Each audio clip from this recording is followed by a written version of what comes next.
Hey everyone, it's Carissa at Sprinkled with Glitter, and I am here today as a part of the Pretty Pink Posh October 2015 product release blog hop.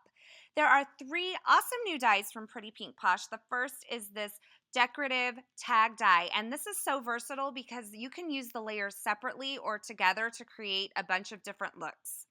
The second one is this mini tag die. I love the stitch detail on these, and of course you have those little teeny tiny shapes that you can use to cut your tag holes. And finally, there is the Storybook 2 die. Now, in addition to the new dies over in the Pretty Pink Posh shop, there are also some new sequin mixes as well as these clear droplets. Now, I love these clear droplets. I kind of think I want to call them dewdrops, but they're called droplets in the Pretty Pink Posh store. They're available in the 4mm and 6mm size. And then I showed you some of the new kind of seasonal sequin mixes there from Pretty Pink Posh as well. So make sure you go over there and check those out. So for my first card project today, I'm creating three different card projects, but they're all kind of along the same lines. I'm starting with this 6x6 pattern paper from My Mind's Eye. It's from the Cozy Christmas 6x6 paper pad. And I'm going to start with this rounded bottom tag shape. And I'm going to cut this snowflake paper using that little tag there. And then I've taken kind of the more traditional banner shaped tag here, and I'm cutting it out of some red pattern paper as well as some green pattern paper. Now these dies are completely capable of cutting through a couple of layers of paper all at once, but I decided to cut them one by one because I find that with stitch dies, if you cut a couple of layers at the same time, you kind of lose the stitch detail in the bottom layer that you cut. So I chose to cut these all separately, and of course it doesn't take that much time, and then your stitch detail is better preserved. Now, while I have my die cut machine out, I'm also going to cut this rectangle from this fun text pattern here. And that rectangle is the stitched rectangle die from Lawn Fawn. It is the largest of the small stitch rectangle set from Lawn Fawn. And now I'm taking and replacing my bottom cutting pad with this precision base plate because I'm going to be cutting a couple of really intricate sentiments out of this gold glitter cardstock. I am using a Celebrate die sentiment from the Essentials by Ellen line. It's from the Zipper Panel die set collection, as well as this Mary die, and that is a part of a Hero Art stamp and cut set. And I'll link those in the description at YouTube as well as over at my blog. And you can see that when I use that precision base plate, I have no problem cutting these intricate sentiments. Now, I didn't show it in the video, but when I was cutting all of my tag shapes out, I also cut them out of vellum because I wanted to add kind of some layers of vellum behind these. I wasn't sure here if I would do it over the top or underneath, and I ended up going with underneath. And they're just kind of there to create a little bit more fullness to my banner that I'm going to create across the front of this card. And to add a little bit more depth to it, I'm going to layer these up using some foam adhesive here. So I've added some foam adhesive along the back of the pattern paper, and then I'm going to attach the vellum kind of slightly offset right underneath it. It's kind of just flaring out there. And then when I go to attach these on to the front of my card, I'm also going to add some foam adhesive behind the vellum. So I'm getting a couple of different layers here. Now for the center little tag shape here, I wanted it to stick up a little bit higher, so I added a double layer of foam adhesive behind the vellum there. Now when I go to attach these on, I'm going to attach my center piece first so that I can get it right good and centered on this stitched rectangle. And then I'll remove the backer from the foam adhesive on those two little side pieces and just kind of tuck those underneath.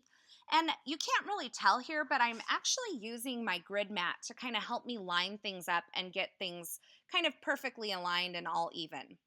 Now, once I got my little tag shapes mounted onto my card front here, I grabbed my Lawn Fawn Natural Hemp Twine. This is my first time using this twine, and I have to say I really like it. It's got a lot of body to it. It kind of maintains its shape a little bit, and as you kind of work it, you can either get it to soften up, and you can really kind of mold it into some shape. So you saw me work it there so I could get it a little bit more straightened out. I added just a couple of dots of multi-medium in the matte finish from Ranger to the edges of this these little tags so that I could adhere my twine and keep it in place exactly where I wanted it. And then I went ahead and put a heavy clear block over the top of that and let that sit up while I work on my card base. So for my card base, I am just using this wood grain embossed craft colored cardstock. This is from the Essentials by Ellen line. It's a really good heavyweight 110-pound cardstock. It was cut to 4 1/4 by 11, and then I just scored it at 5 1/2 to create my top folding A2 size card. And then I just really felt like this banner was missing something, so I grabbed these little tiny wood clothespins and attached those to the end of my banner. And you can see here, I've arranged a mixture of those clear droplets from Pretty Pink Posh along with the sparkling clear sequins in various sizes. I went ahead and attached those with the multi-medium in the matte finish from Ranger. And now I'm just adding a little double-sided Be Creative tape to this fun foam. It's cut a little bit smaller than my card front because I wanted to add that on there with some dimension, but I want it to have some nice firm support all over the back of that card front. Once I get that position on the back of the card front, I can go ahead and remove the backer from the other side of the fun foam and attach that to my card base. Now, it was at this point that I decided I needed to do something with those little tails. And so what I've done here is just remove those little clothespins, and I've kind of created a little twirl at the end of that twine there. And I'm going to hold it in place with a little bit more of that multi-medium and then just attach my clothespin right back over that. And I did that on both sides. And this little tail here, I'm just going to pull that down and add a little bit more of that multi-medium to kind of keep it right exactly where I want it. So like I said, this twine has a lot of body to it, so it's kind of fun and easy to shape into various, different configurations. So that finishes up my first card for today, a really simple but fun Christmas project for you. Now, I loved this card so much that I decided to recreate it again with just a couple of different details. So you can see I've created the same exact tag shapes and vellum layers, but instead of using that lawn fawn twine, I am using this boxwood twine from Tim Holtz. It is the coolest thing. I can't even describe it to you. It is so much fun to use for Christmas. I think you're going to be seeing me use quite a bit of this in my upcoming Christmas projects because I just think it is just a really cool and fun touch to a Christmas card, and it adds that bit of greenery that we so often associate with those traditional Christmas things. So I've just kind of shaped it there. It has a wire center, so I used my little die snips to kind of snip it down so that I didn't ruin my scissors. And then I'm going to attach my sentiment over the top of that banner that I've created. And I'm just using a little multi-medium in the matte finish on the back of that to attach it to my banner. And I finished it off, of course, with a nice healthy mixture of some clear droplets and some sparkling clear sequins. So for my final card, I'm not recreating the wheel or anything, but I did want to show you that this card design is very versatile.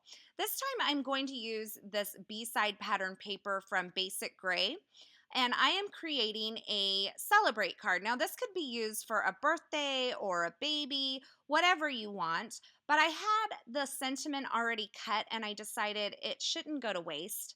Now, these colors are really bright on this B-side pattern paper. So instead of layering the vellum behind these banners, I went ahead and decided to put it over the top. And I'm offsetting it just like I did in the Christmas version of this card, but I am keeping the vellum on the front of the banner shapes.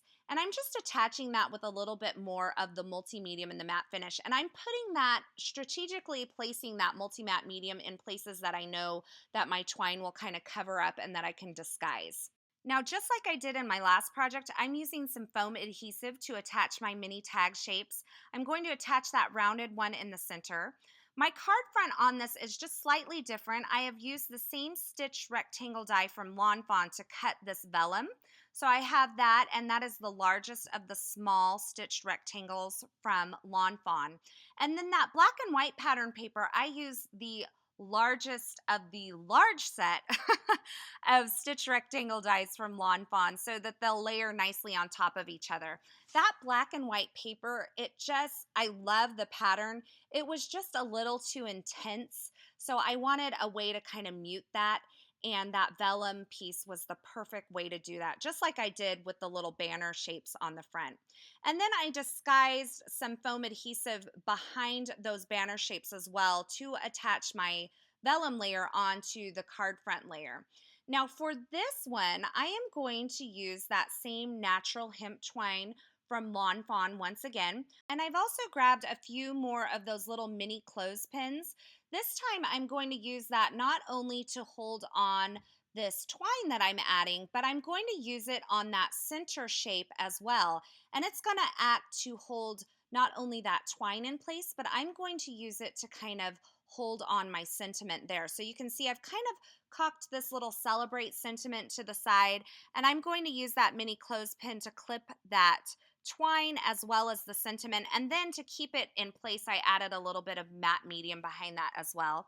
And then of course, I finished it off once again with the clear droplets and sparkling clear sequins in some various sizes. And these, like I said before, make for a really beautiful combination. Now, just like I did with the last, I added my card front to my card base with a layer of the fun foam behind it. And for my card base for this one, I just used some Nina 110-pound solar white cardstock, and I made that a top folding A2 size card. So that completes my card projects today featuring the new mini tags dies from Pretty Pink Posh. Be sure to head on over to my blog where you can find links to all the products used in these projects as well as see more still shots. And you'll want to make sure you head on over there so that you can check out all of the other projects created with these fabulous new products from Pretty Pink Posh. Thanks for stopping by today. I hope you enjoyed these projects, and until next time, I hope you have a fabulous day.